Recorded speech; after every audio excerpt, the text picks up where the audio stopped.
పెళ్ళంటే మూడు ముళ్ళు ఏడడుగులు నూరేళ్ల పంట అంటారు పెద్దలు. కానీ అదే భర్తల పాలిట శాపంగా మారింది. ఎందుకంటే తాజాగా ఎన్సీఆర్బీ జాతీయ నేర గణాంకాల బ్యూరో విడుదల చేసిన జాబితాలో భయంకరమైన నిజాలు బయటపడ్డాయి.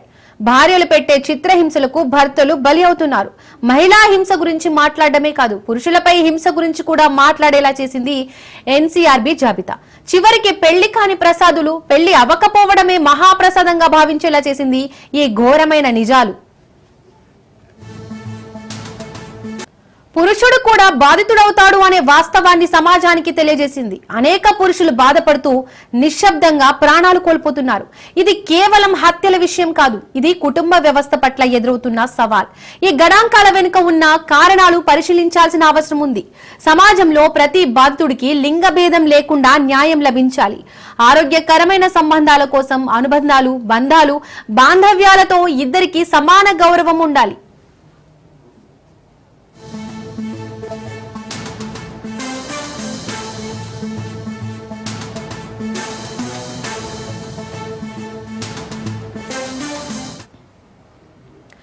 గత 5 సంవత్సరాల్లో అంటే 2025 వరకు కేవలం 5 రాష్ట్రాల్లో మొత్తం 785 మంది భర్తలు భార్యల చేత హతమయ్యారు. రాష్ట్రాల వారీగా వివరాలు చూస్తే ఉత్తరప్రదేశ్ 275 మంది, బీహార్ 186 మంది, రాజస్థాన్ 138 మంది, మహారాష్ట్ర 100 మంది, మధ్యప్రదేశ్ 87 మంది. ఈ మొత్తం 785 భర్తలు భార్యల చేత హత్యకు గురైన వారు. ఈ విషయాన్ని తక్కువ అంచనా వేయకండి.